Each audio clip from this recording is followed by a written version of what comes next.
Coming up in 60 seconds, live from my office. Before we get to that, we get to this.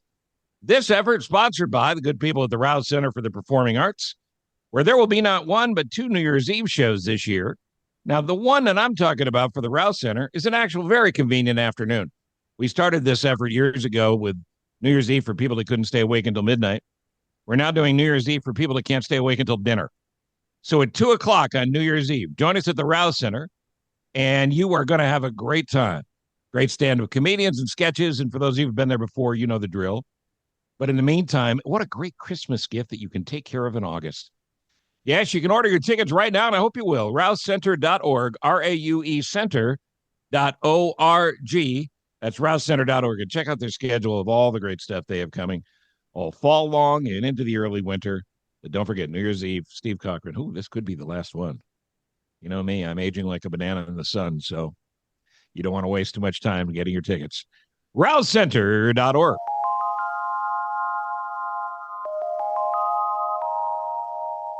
This is Steve Cochran. Welcome to Live from my office.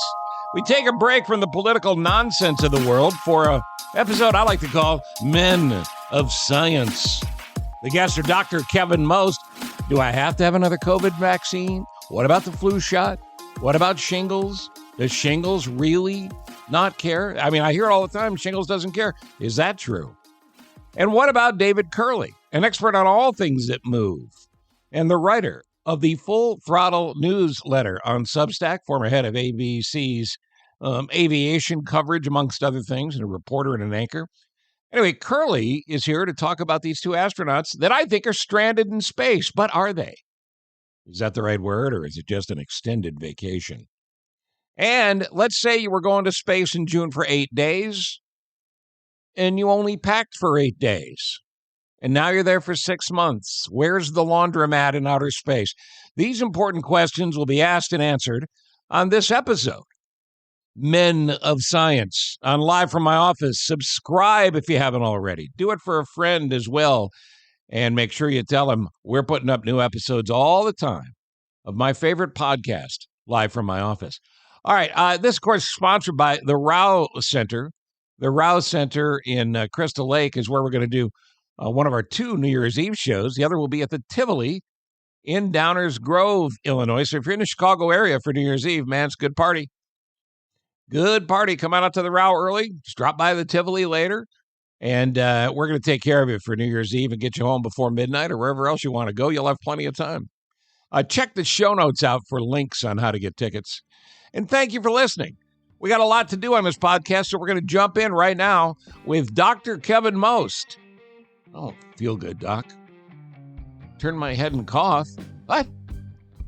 Live from my office. Five-time winner of the Most Valuable Guest Award is my friend Dr. Keven Most, who joins us now to talk medicine, the single best communicator of those things that ail you and me, and how to better take care of ourselves. Doc, it's timely. We got to talk. I hope you're okay with this. We have to talk. Yeah, Steve, a five-time winner over a series of, 20-something decade or, 25 years, probably five-time winner is probably, because you give the awards out, every week? So no. My chance for awards no. As far as you know, no. All right, so I am hearing, and maybe it's just I got a few friends that got the bad end of the stick here, but I'm hearing of a lot of people getting COVID again. And I know it's not the concern it was in 2020, but is there an uptick? Yeah, I think the fascinating thing about COVID right now, and like you said, think about it, this has been around for 5 years and we're coming up on 5 years. But right now, a lot of people probably have COVID and don't even know it because they're not going to their doctor. They're not getting tested. They're either assuming they have COVID or some of them are going and getting tested because they want to be treated. And you're certainly seeing this uptick because this newest strain, and it's not that new, it's been around since the spring, is very contagious. Like you said, it's not, hitting people as hard, but hey, we still had 75,000 deaths last year from COVID. So it's not like it's still right. Yeah. Why is nobody talking about this number? Yeah, it's amazing. We still have people in hospitals for COVID. You still have the chance of getting long COVID. The variant now, this KP2 is like I said, it's real easy to catch, and kids going back to school, people starting to go indoors a little bit more. We're going to see another big bump. All right. So is there a new vaccine that we ought to be getting? Yeah. And the new vaccine was just approved. New vaccine was just approved, what, 2 weeks ago or 3 weeks ago, I guess now. And there's two vaccines that are out there. Well, I should say there's three manufacturers, but two different vaccines. One, the mRNA, so the newest vaccine processing that we can do, which is great. That one's really good. And the beauty of it is it's about an 80% match. Now, when we talk about flu shots, we're happy when we get a 30, 40, 50% match. So this match for the COVID, for the mRNA one, for the COVID vaccine is outstanding. And then the people that are like, I don't want the mRNA one, I want the normal one, that's okay. It's still a good match, but it's off of the strain before, the Omicron strain from before. So if people are saying, what would you do? I'm getting the Pfizer, Moderna, mRNA, and I'll get it next week. So the mRNA fear is conspiracy based or legitimate medical science? No, conspiracy based, 100%. Once they hear RNA, they think DNA, they think it's going to get in their genes, and it's not. It's just the way that they manufacture the vaccine that allows them to do it quicker and with the real time. You have to remember that most of our flu vaccines, when we're looking at them, are based on strains from the previous year. We're making a decision in January, Right. February. So now with the mRNA, hey, we can wait all the way until the spring. And now we're looking at that new strain for COVID come in. Boy, we started making them. And now you're going to actually get a vaccine that's appropriate for the strain of COVID that's circulating right now. You talked about this on the radio off and on for years, but the vaccine science that came out of the COVID crisis, you'll never know how many lives it'll eventually save, right? Oh, absolutely. I mean, it's amazing. And if you just, think about all the vaccine controversies we had during COVID, but if you just take two steps back and look at all of the vaccinations that we get and the impact that it makes, and people have to understand, all a vaccine is, it's teaching our immune system how to work more efficiently and how to protect us. So the lives that are saved from COVID are astronomical, but we can even look at the lives that are saved from something as simple as measles, polio. I mean, the vaccines that we get are amazing as far as teaching the body how to fight an infection better than the body's going to learn on its own. The body sees the dead virus and goes, that's something I don't recognize. I need to kill that. Correct. So it sees a portion of the virus. It's not even the entire virus. So that's what people say, oh, I got COVID from the shot, or I got some flu from it. No, you couldn't, because like you said, it's either dead or it's just a portion of it. And all it's doing is it's teaching these fancy white blood cells to say, hey, when you see this next time, you know what it is to go and attack it now. And that's why we look at, the immunity waning. Okay, we have a knowledge system in our white blood cells. And for COVID, it lasts about 6, 8 months. So we teach it to look for this, and it does really well for 6 to 8 months to say, if this comes back, we're going to be ready, and I'm going to build antibodies, and we are not going to let you take hold in our lungs or our brain or anywhere else.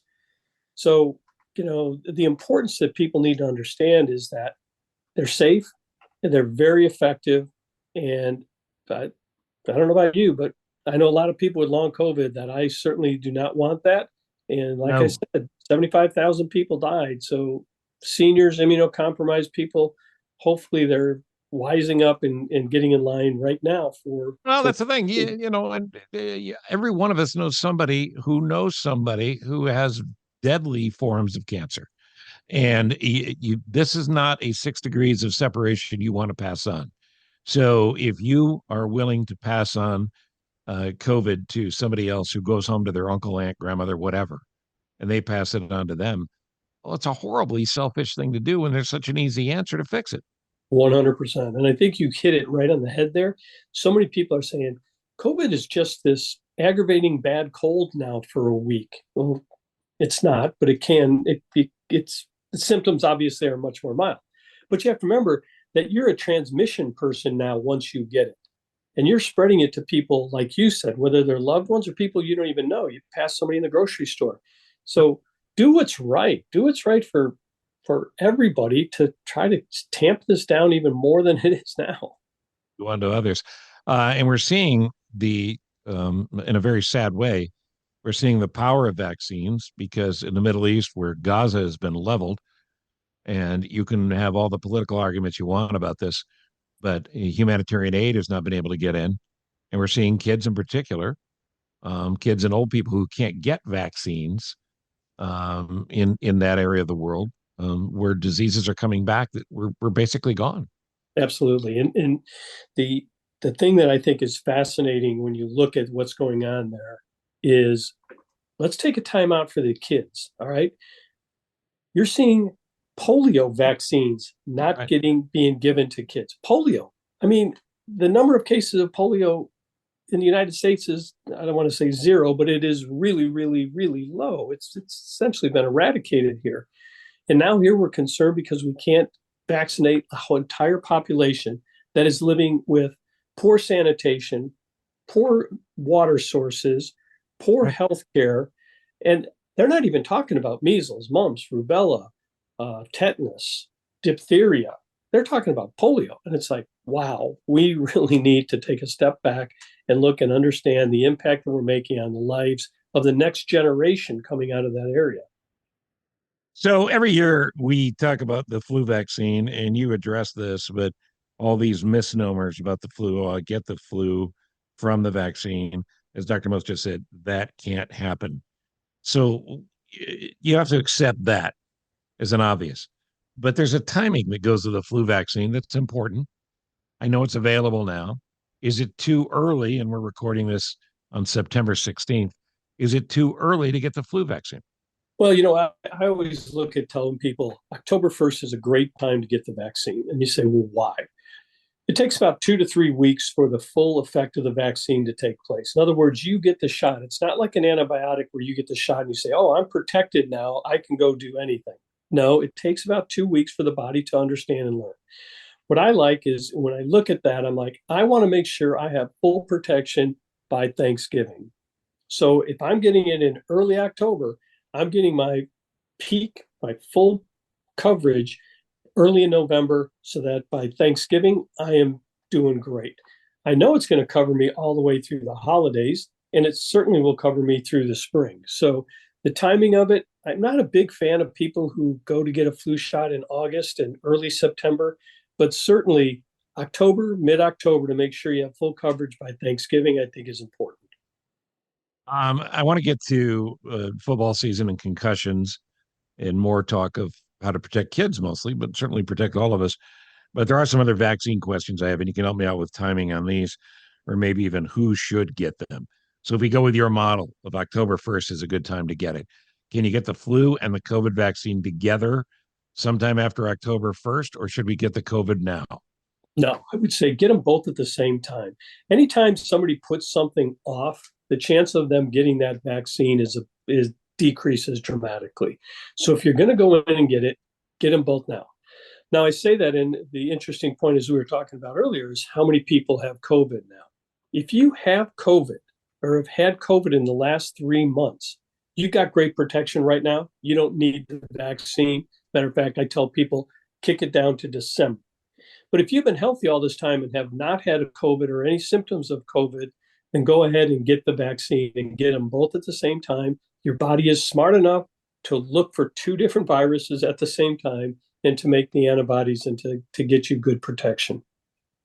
So, because COVID is on a run up here, you're not against the idea of doing both now as opposed to waiting till October 1st as the ideal time to get the flu shot. Yeah. Yeah. You're still going to get great protection of the flu shot unless we have a really late flu season.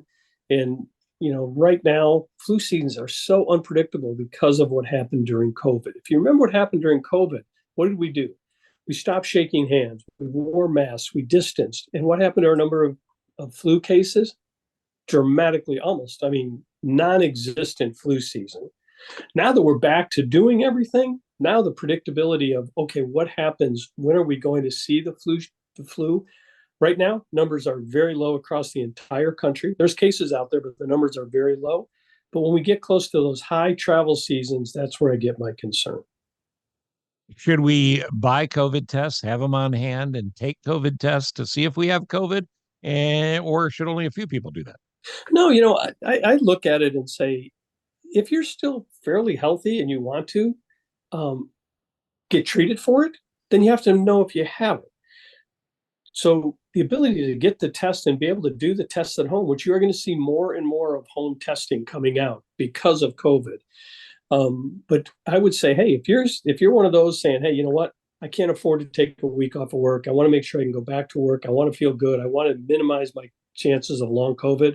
Then you know what, get the test. Simple test, painless, easy to do.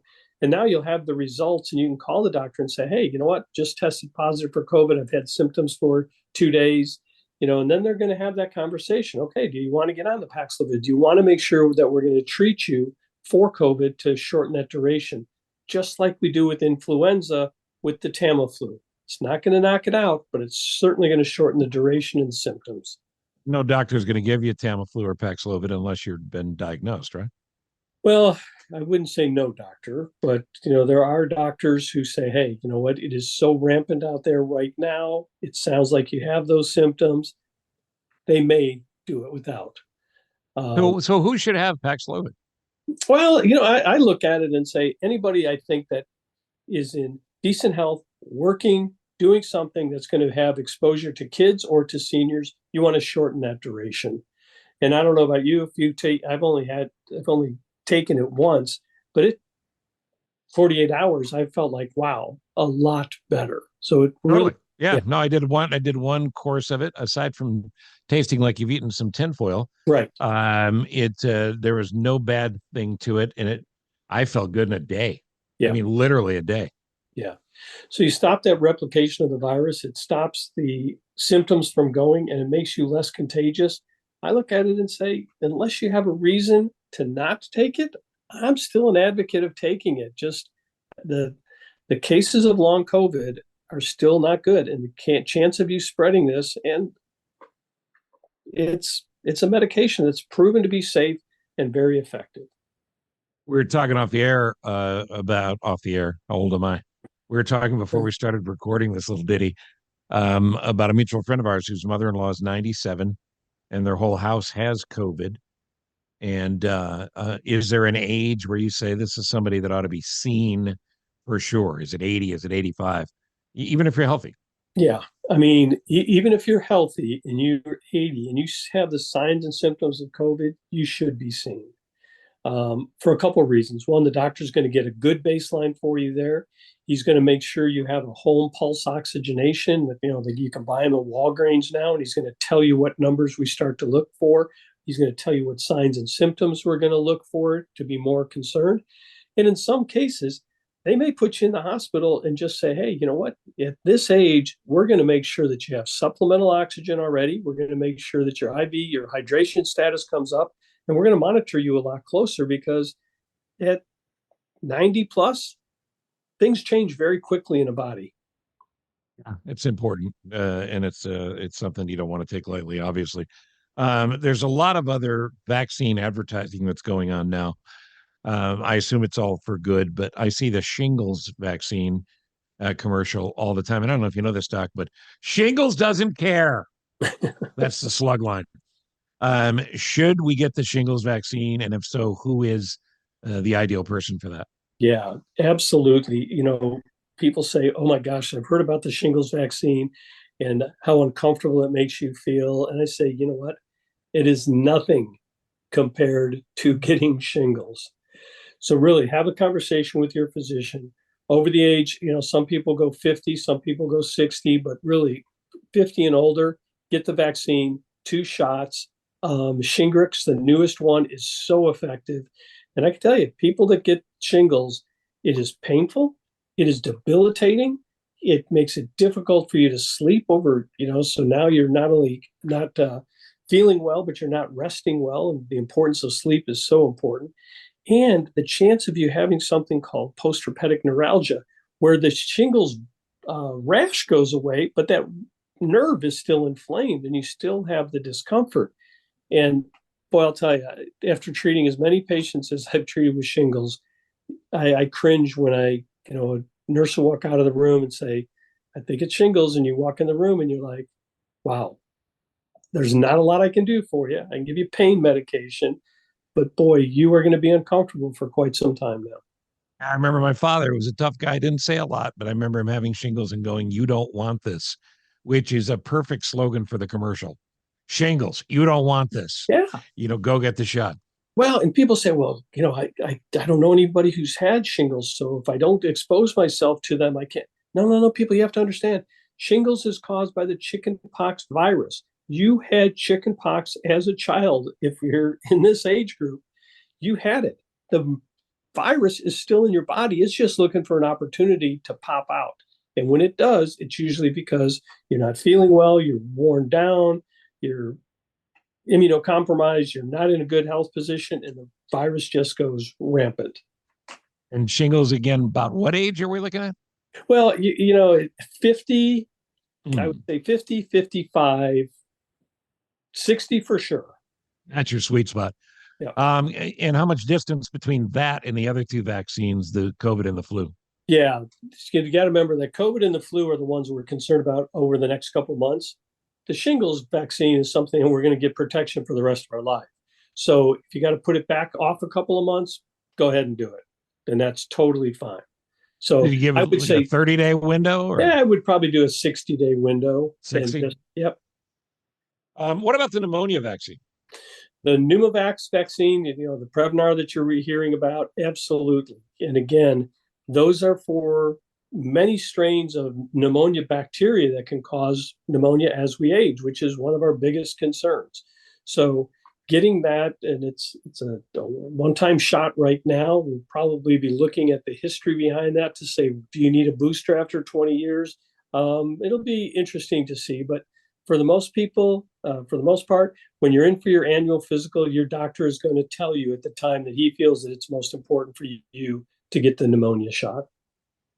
That's probably if you're not having respiratory issues chronically, is that a 60+ shot? Correct. So if you're not a smoker, if you're not immunocompromised, those are the things that they're going to look at to say, we need to move your vaccination up.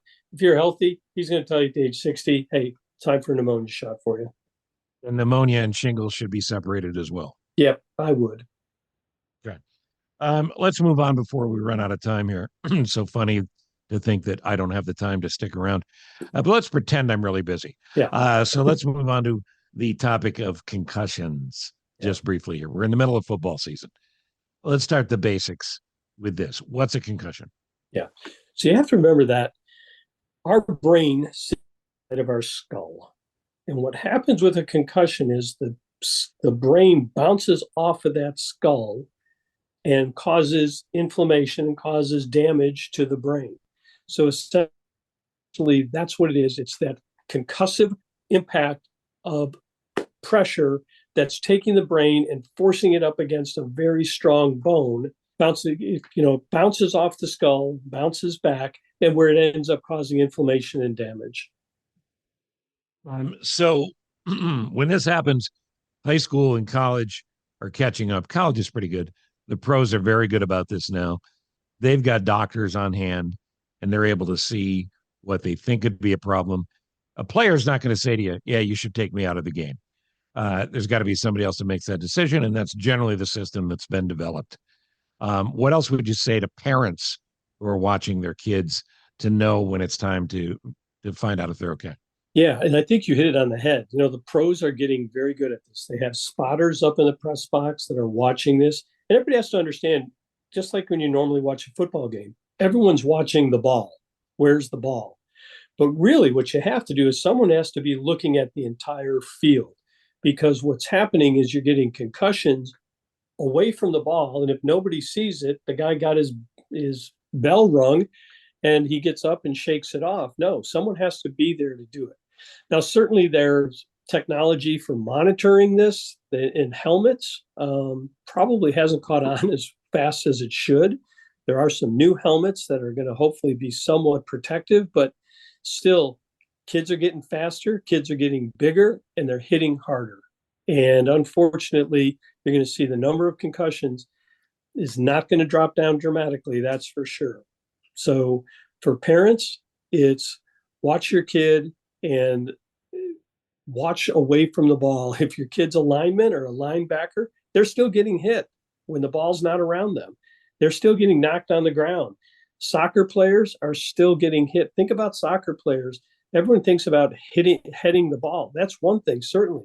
But when you fall playing soccer after running, you don't have a helmet at all. Your Right. head going straight to the ground. And as weather gets colder, that ground gets harder. And we're getting into hockey season, sooner than later in about a month or so. Hockey has issues with this. Anytime there's a collision, then your head could be involved in any sport. It's a problem. Yeah. And I think what's really interesting now is we're starting to look more and more at the long-term effects of these, which is sad that we haven't been on top of it probably 20 years ago or 30 years ago, like we should have been. But certainly now looking at it, and we also have to remember too, this pyramid of, you have all these kids that start playing sports at a young age, and then they go to the next level and play in grade school, and then high school, and then college, and then pros. That's the tip of the pyramid, is those that you're seeing on Sundays and Saturday afternoons. Think about all the other players who have had numerous concussions throughout their careers as high school and college players, and what the long-term effect there is. And probably one of the biggest things with parents is, you want your kid to play next Saturday or next Friday night under the lights. Boy, if they've had a concussion, you don't want a concussion on top of a concussion. That's probably the worst thing that can happen. So one thing I left out too is once we get into the winter and skiing, there's that awful famous story of Liam Neeson's wife who falls at a ski resort, hits her head. An hour later, she's unconscious. She never recovers and she dies. Um, what is the thought in regards to concussions in that? Is that why you were always told, make sure your mom doesn't let you go to sleep? correct. So it's always, anytime we have a concussion, there's a chance of a bleed as well. So if we're going to bleed in our brain, we want to look for those signs: nausea, vomiting, visual changes, drowsiness. So certainly any of those, we're going to look for more long-term of, yeah, let's wake them up every 3 or 4 hours, say, are you okay? Ask them simple questions. That's great. The long-term effects, when I say long-term, I mean even days. Are they rallying? Was this a minor concussion, or are they still confused? Are they still having difficulty doing simple math problems, paying attention? It's one of the things you're starting to see more in high school sports and college sports, is that preseason testing. Not everybody's brilliant, but we're going to do a preseason test on you, a cognitive test. And after you have a concussion, we're going to give you that test again. How did you do at that test? Could you score as well? Did you score as quickly? Were you answering appropriately as you were months ago?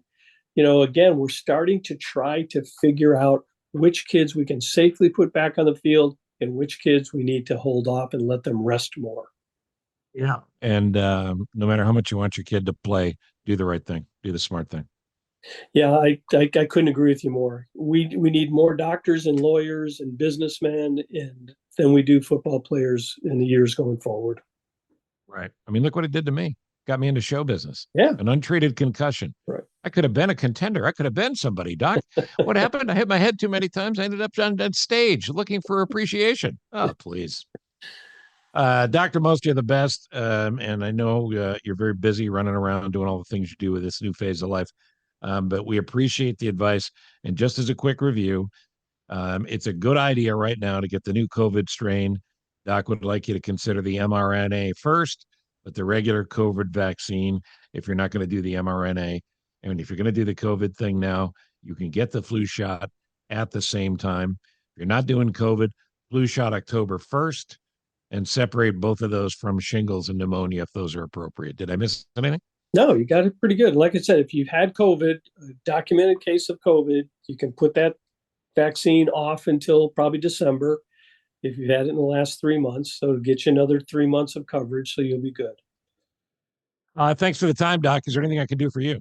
No, you know what? We got to get back into the swing of doing this more often. And That's there's right. more to talk about than flu and COVID. There's a lot going on. And, you and I don't like to talk politics, but hey, even some of the politics that's potentially going on in this election with the Affordable Care Act and things like that, Big deal. probably people need to understand, some of their options here and make sure that they understand the impact that whichever candidate is going to be leading us in the next few years. Yeah, and that's an important topic to take on. And also, we encourage you to drop me an email anytime at the Cochran Show at gmail.com. And we occasionally collect some of these questions for Dr. Most, and we'll do listener questions that way. Yeah, or give us topics that you find interesting. That you'd like to hear more about. Right. Yep. Right. All right. Thank you, Doc. You got it. We'll talk soon. The science continues with David Kerley now on Live from my office. Happy to welcome my friend David Kerley. He writes on Substack, the newsletter Full Throttle. It's not a newsletter. It's bigger than that. It's all encompassing. Don't we have a word that fits that? They use the word newsletter.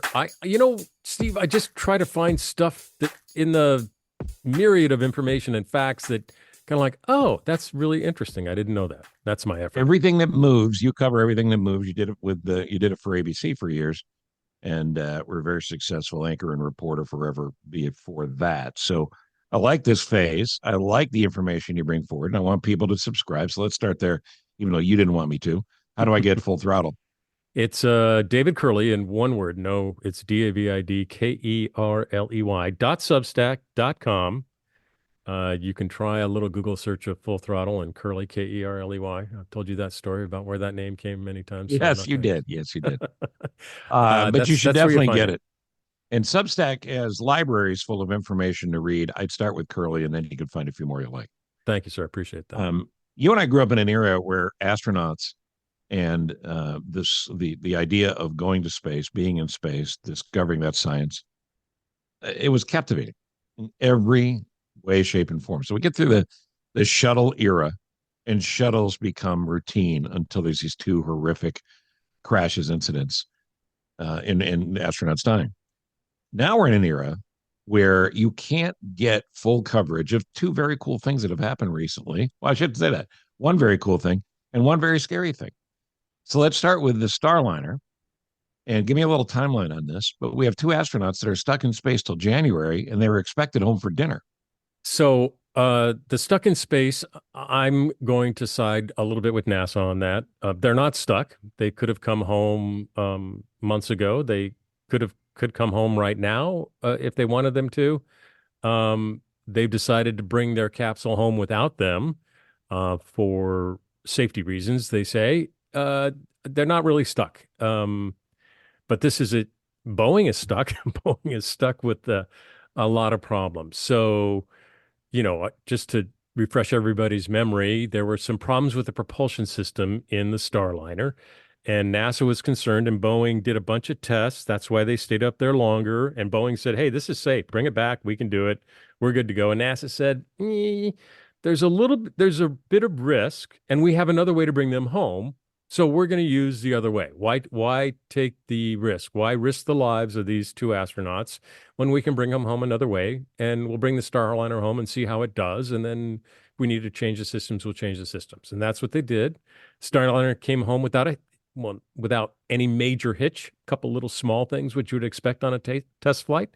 But Boeing has a lot of work to do. I think NASA really wants this spacecraft to be successful. That was the whole reason to do this, so that you had two ways to get astronauts up and down to the International Space Station.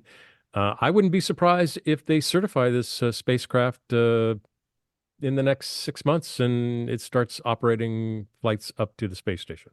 Well, the reason I say this is very unique and use the word stuck is not just being lazy. It's because if you run out of gas and you call me and I need to swing by and bring you gas or help you, I can do that. The idea that we can just fly a rocket up and go, well, let's get these guys and bring them home. It's not so simple. So I know they said, yeah, okay, we'll stay till January, but it's a big deal. And I'm struck by the fact that people weren't, you stopped 100 people on the street right now and said, tell me about something that's going on in space. 99 couldn't tell you. Yeah, they come home in February is the plan at this point, and you're absolutely right. In fact, there's a little group of us space reporters who have a social media where we chat, and just last night everybody was saying, we're going to get to the point where nobody knows. It'll be like a plane taking off, a jetliner taking off. How many just took off in O'Hare in the last 3 minutes that we've been talking? And it is going to get to that point. That's what a lot of people in the space business want, where you're not hearing about it. I think we're still in the phase where it makes sense to pay attention, but you're right. A lot of people weren't. So Starliner got a fair amount of attention, I think, because all the other problems that Boeing's had, it was just like, pile on, they can't get all this stuff right with their jetliners, and they can't seem to get it right with their spaceship either. So if you're Suni Williams or Butch Wilmore, you pack for the trip you're expecting to take. I mean, I'm being flip here to some degree, because what they take on the capsule when they go into space is very regulated, obviously. But they weren't planning on being up there that long. How often are they doing the space laundry? Are they having that? I mean, did they have 2 outfits? It's even better than that, Steve. First of all, there is no laundry in space. You wear it and then you put it in a burn bag, a trash bag, and it comes back in a cargo ship and burns up in the atmosphere. But what's even better is that when they were launching, there was a pump. Since we're doing a podcast, I guess I can say this: the pee pump, basically the pump that Sure. takes the urine and recirculates it, cleans it, and produces water that the astronauts can then drink. The pump was failing, so they took out Butch and Sonny's personal baggage out of the Starliner to put in a new pump for the urine system. So they didn't even have the clothes that they were going to have for their 8, 10, 12-day visit or whatever. They left all those down below. They now have some of their own. So the station has some reserves of just clothing, which they've been wearing. And they finally, a cargo ship went up there. I think it's been about a week and a half ago now that they have their own stuff, their own clothes that are actually made for them, and they're surviving. So They this have isn't been. naked. This isn't naked and not afraid, where eventually their clothes are all gone. You're right. It is not. I think they're going to need more. I don't know how much they sent up for them. I think they may have just sent what they were supposed to take the first time. But since they're going to be there all the way till February, I got a feeling the next cargo ship will have additional clothing for them. So you and I had a discussion right before we started recording this episode about um, how network news has changed and network morning shows have changed and things of that nature. The second act of offensive dismissiveness would be the way I'd put it. Cam and I was watching CBS This Morning the other day, and one of their co-hosts said directly to camera, "Spacewalk, yawn. Call me when they do something that wasn't done 40 or 50 years ago."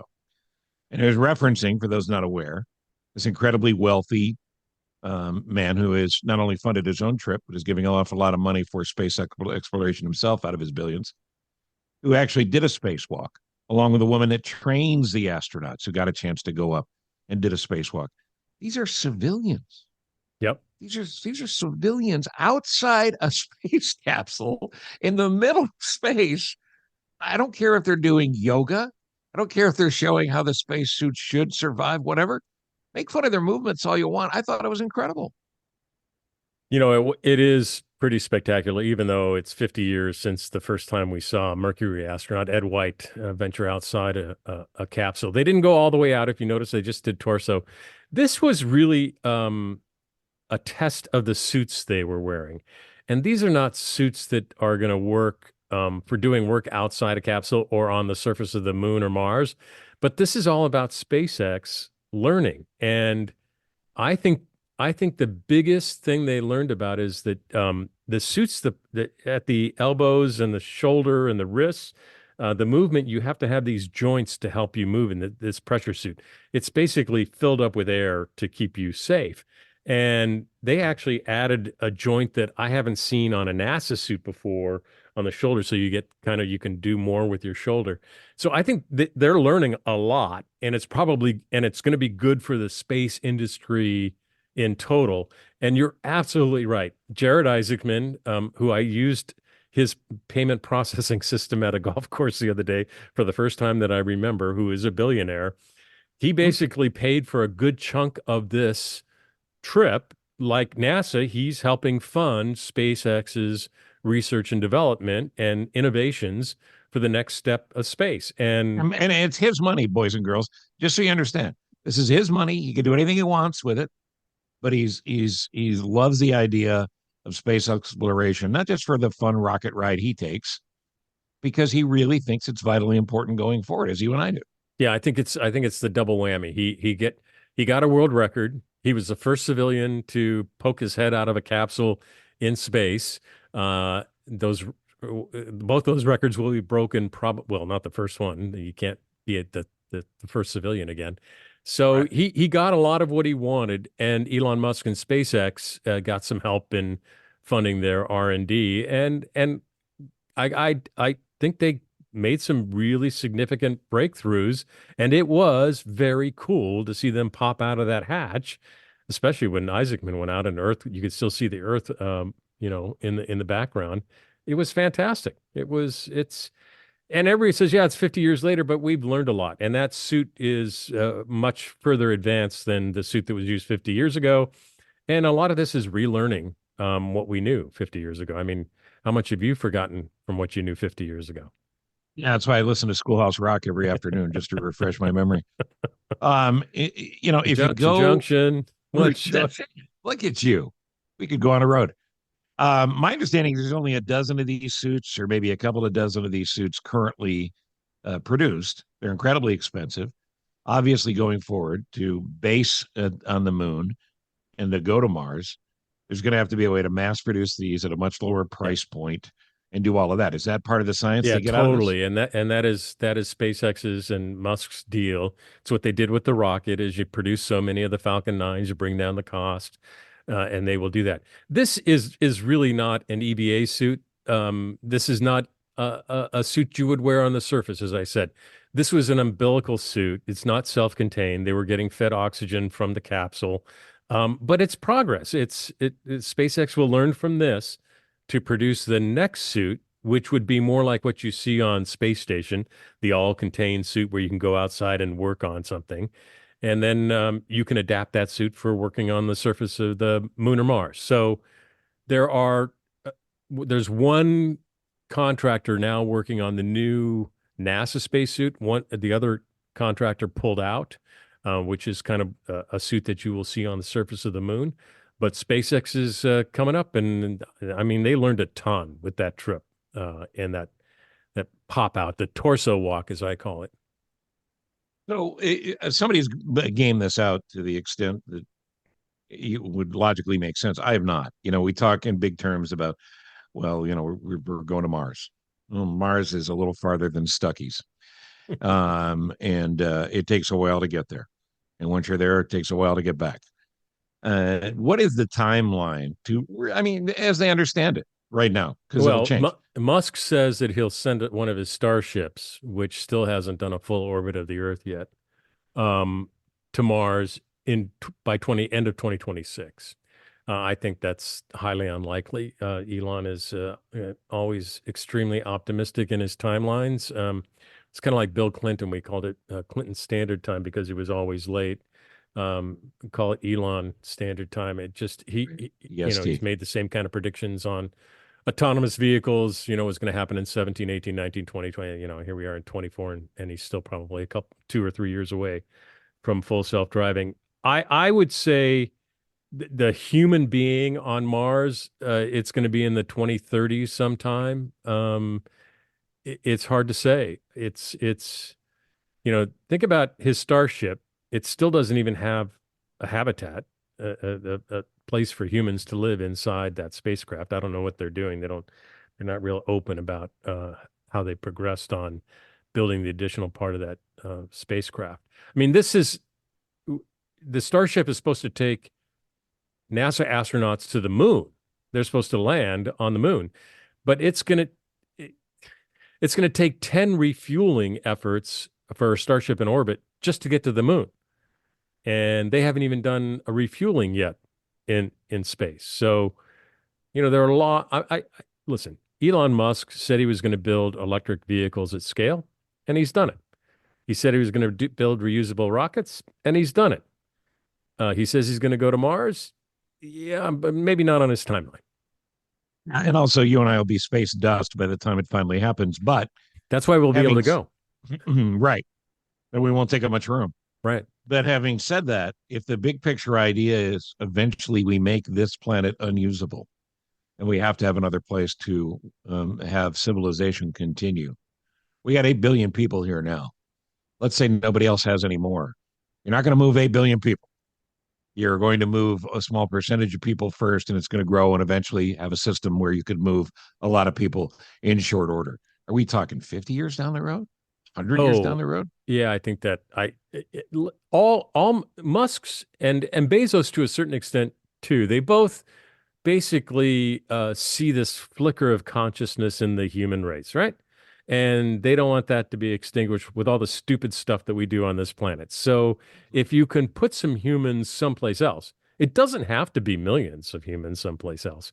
If you just keep the flame alive of consciousness, and you've got, you could have your Adam and Eve, or, maybe you have 1,000 Adam and Eves on another heavenly body, then you preserve the human race, and hopefully we don't completely trash and blow up this planet. I mean, the planet's going to survive. I'm not sure we are. How are we going to get the guy from Survivor and the camera crew up there? Because that's a hell of a reality show. Yeah, it's going to be very difficult. It's going to be difficult on the moon, as close as that is.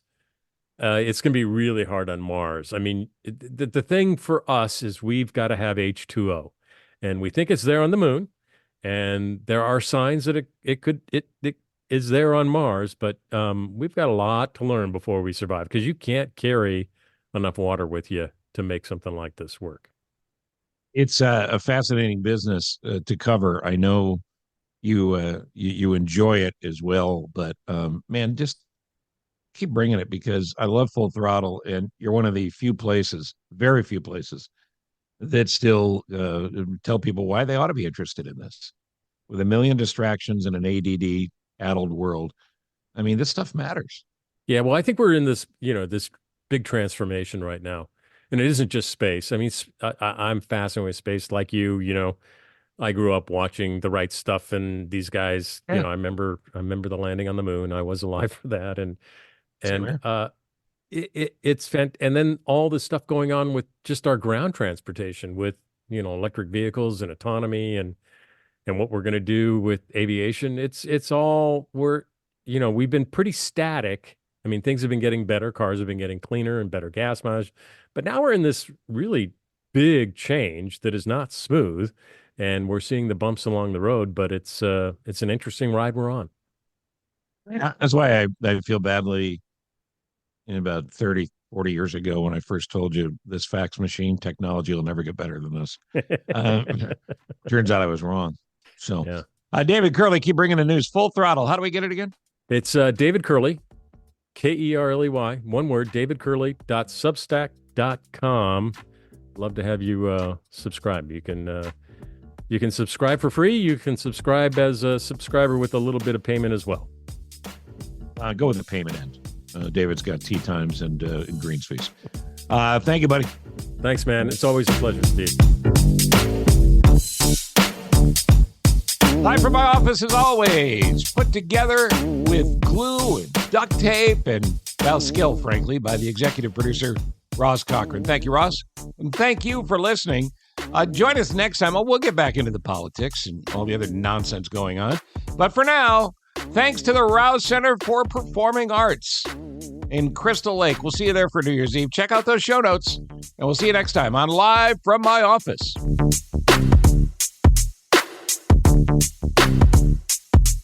Thank you for listening to Live from My Office, a service of Monkey Run Productions. All rights reserved. The podcast is hosted by Steve Cochran, and it's mixed, edited, and produced by me, Ross Cochran. Steve is available for corporate speaking gigs.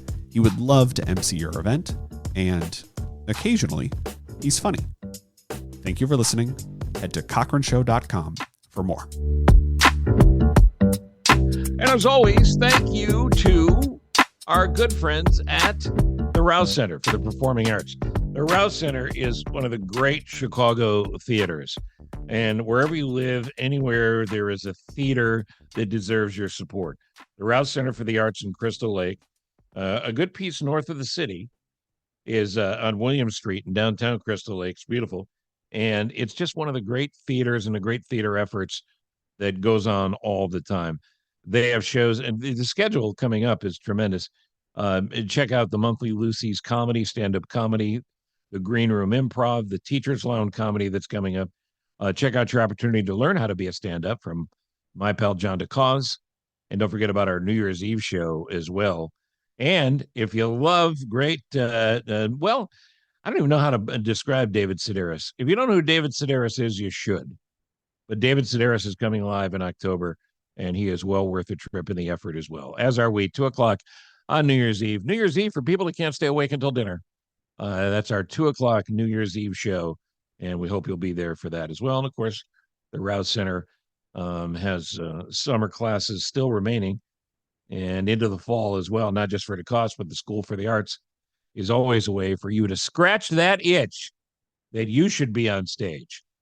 At the bare minimum, it'll teach you how to be better at whatever it is you do in life. 815-356-9212, 815-356-9212. That's the box office. Thank you for the continued support of Live from My Office to the Rouse Center. RouseCenter.org to get your tickets for New Year's Eve or any of their other great shows.